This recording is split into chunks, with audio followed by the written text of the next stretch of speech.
दोस्तों, आज जो कहानी मैं आपको सुनाने जा रहा हूँ वो आपको पूरी तरह से हिला कर रख देगी।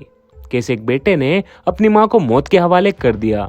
इस केस को जिसने भी सुना वह दंग रह गया था।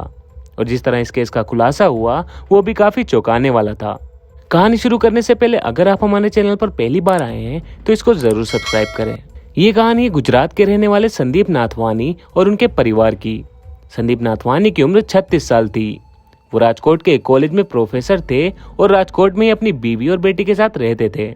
उनकी माँ जयश्री, जो खुद एक रिटायर्ड टीचर थीं, वो अपनी खराब हेल्थ के चलते हॉस्पिटल में एडमिट थीं। हॉस्पिटल से डिस्चार्ज होने के बाद उनके बेटे संदीप नाथवानी उन्हें जामनगर से अपने घर राजकोट लेकर आ गए थे, क्योंकि वो काफी कमजोर हो गई थीं और खुद से कोई भी काम नहीं कर पाती थीं। इसलिए संदीप माँ की देखभाल करने के लिए उनको अपने घर ले आया था। संदीप के अलावा जयश्री नाथवानी की 2 बेटियां और थीं, जिसमें से एक की शादी हो गई थी और दूसरी कुंवारी थी, जो जामनगर में ही रहती थी। संदीप की मां जब से उसके घर आई थी तब से संदीप और उसकी पत्नी के बीच काफी झगड़े होने लगे थे, क्योंकि संदीप की पत्नी के लिए उसकी मां की सेवा करना सरदर्द बन गया था, जिसके लिए वो हमेशा संदीप से झगड़ा करती रहती थी। छोटी बहन की शादी को लेकर भी घर में काफी तनाव था। 27 सितंबर 2017 को राजकोट में दर्शन एवेन्यू बिल्डिंग में जयश्री नाथवानी की बॉडी बिल्डिंग के कंपाउंड में पड़ी मिलती है। बिल्डिंग का गार्ड भागकर तीसरी मंजिल पर उनके बेटे संदीप नाथवानी को बुलाने जाता है। संदीप अपनी मां की मौत की खबर सुनकर भागकर आता है और अपनी मां की बॉडी को देखता है। अब ये खबर पुलिस को भी दे दी जाती है। अब पुलिस मौके पर पहुंचती है और पूछताछ का सिलसिला शुरू होता है। तो संदीप पुलिस को बताता है कि उनकी मां काफी बीमार थी, उनको उठने बैठने और चलने के लिए भी सहारा लेना पड़ता था। आज सुबह भी मैं उनको सूर्य नमस्कार कराने के लिए छत पर ले गया था। संदीप के पड़ोसियों ने भी इस बात की पुष्टि की थी कि वो अपनी मां को सहारा देकर छत पर ले गया था। इसके बाद संदीप जल लेने के लिए नीचे आ गया था और वो जल लेकर ऊपर छत पर जाने ही वाला था कि इतने में गार्ड आकर उनकी मां के बारे में बताता है। उनकी मां छत से कूदकर जान दे देती है। संदीप के अनुसार उसकी मां अपने आप को परिवार पर बोझ समझती थी। उनको अपने दिनचर्या के काम के लिए भी किसी न किसी की जरूरत होती थी। वो कोई भी काम खुद से नहीं कर पाती थी, इसलिए उन्होंने अपनी जान देना बेहतर समझा। संदीप की इस कहानी से पुलिस को शक की बू आ रही थी। शक इस बात का था कि जब जयश्री नाथवानी चलने के लिए भी लोगों का सहारा लेती थी तो वो छत पर बनी 4 फीट की दीवार कैसे कूद सकती थी। कुछ तो ऐसा था जो संदीप नाथवानी छुपा रहा था। पोस्टमार्टम रिपोर्ट में भी मौत का कारण ऊंचाई से गिरना बताया गया था।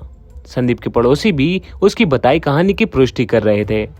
अभी तक ये केस केवल सोसाइटी का केस ही लग रहा था।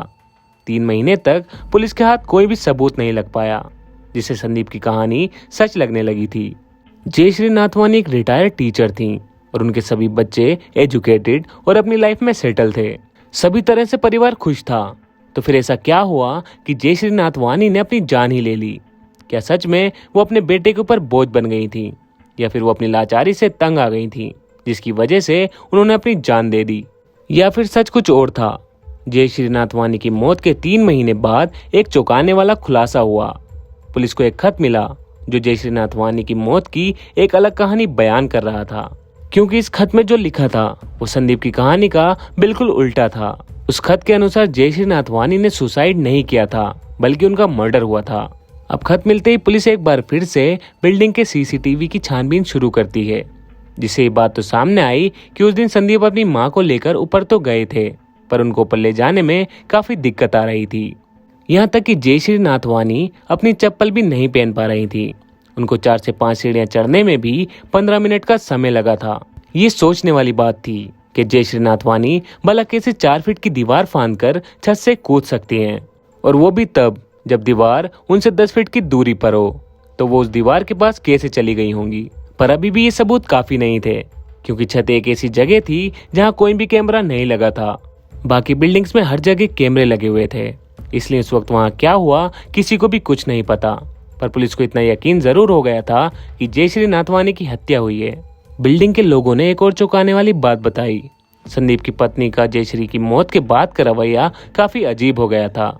जयश्री की मौत की खबर मिलते ही जहां बिल्डिंग के सभी लोग इकट्ठा हो गए थे, वहीं जयश्री की बहू काफी देर तक अपने घर में ही रही थी और करीब 1 घंटे बाद वो अपनी सास की बॉडी देखने आई थी और उसके चेहरे पर किसी भी तरह का कोई दुख या मातम दिखाई नहीं दे रहा था। जो काफी अजीब था और शक पैदा करने वाला था। इन सभी खुलासों के बाद पुलिस का शक संदीप और उसकी बीवी पर था। पुलिस का शक तब यकीन में बदला जब उनको जयश्री नाथवानी की मेडिकल रिपोर्ट मिली। जयश्री नाथवानी की रिपोर्ट के मुताबिक उनको ब्रेन हेमरेज हुआ था और जिसके कारण उनका आधा शरीर पैरालाइज हो चुका था। डॉक्टर ने उनको बेड रेस्ट लेने की सलाह दी थी क्योंकि ना तो वो चल सकती थी और ना ही बिना सहारे के खड़ी हो सकती थी। और इस तरह संदीप की बताई कहानी झूठी साबित हो गई। ऐसे में उनका 4 फीट ऊंची दीवार से छलांग लगाना तो दूर, वो इस दीवार तक खुद चलकर भी नहीं जा सकती थी। इस घटना के दौरान संदीप ही एक ऐसे शख्स थे जो कि वहां मौजूद थे, जिसका सबूत खुद सीसीटीवी फुटेज में था। संदीप ने अपनी मां को धक्का देकर नीचे फेंका था। अब सब कुछ सामने आ गया था। अब ये कोई सुसाइड नहीं बल्कि एक सोची समझी साजिश द्वारा मर्डर किया गया था। अब पुलिस ने संदीप को गिरफ्तार कर लिया था और संदीप ने भी पुलिस के सामने अपना गुनाह कबूल कर लिया था। संदीप ने अपने बयान में बताया कि उसकी मां बीमार थी, जिसकी वजह से उसके ऊपर वो बोझ बन गई थी।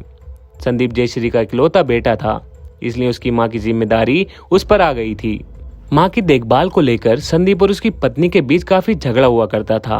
वो इन सब से भाग नहीं सकता था, तो इसलिए उसने अपनी मां से छुटकारा पाना ही बेहतर समझा। इस दिन 27 सितंबर की सुबह वो अपनी मां को सूर्य नमस्कार नहीं बल्कि छत से धक्का देने के इरादे से ऊपर गया था। छत पर पहुंचकर उसने अपनी मां को धक्का दिया और नीचे आ गया। अब गार्ड आकर उसकी मां की खबर देता है और संदीप अपनी मां की सुसाइड करने की झूठी कहानी बताता है। घटना के बाद इस मामले की सीसीटीवी फुटेज वायरल हो गई। इस केस के बारे में जानकर सभी हैरान थे। सीसीटीवी फुटेज में जो कुछ भी कैद हुआ था वो काफी दिल दहला देने वाला था। फुटेज में संदीप बड़े आराम से ऊपर से नीचे आते दिख रहे थे। उनके चेहरे पे कोई भी शिकन नहीं दिखाई दे रही थी और ना ही कोई दुख दिखाई दे रहा था। संदीप की इस हैवानियत को देखकर सभी हैरान थे और वो अपने फ्लैट से तब तक नहीं निकले जब तक गार्ड ने आकर उनकी मां की मौत की खबर नहीं दी थी। और खबर मिलते ही संदीप ने दुखी होने का नाटक किया, जो कि फुटेज में साफ दिख रहा था। लोग यकीन ही नहीं कर पा रहे थे कि कोई कैसे अपनी मां की इस तरह हत्या कर सकता है। इस केस ने लोगों को सोचने पर मजबूर कर दिया था। अदालत ने संदीप नाथवानी को इस केस में उम्र कैद की सजा सुनाई। फिलहाल संदीप नाथवानी जेल में है। तो ये थी इस केस की पूरी कहानी। तो दोस्तों, अगर आपको ये वीडियो पसंद आई है तो इसको लाइक और कमेंट्स करके जरूर बताएं और आगे ऐसे नई वीडियोस के लिए आप हमारे चैनल को सब्सक्राइब भी कर सकते हैं।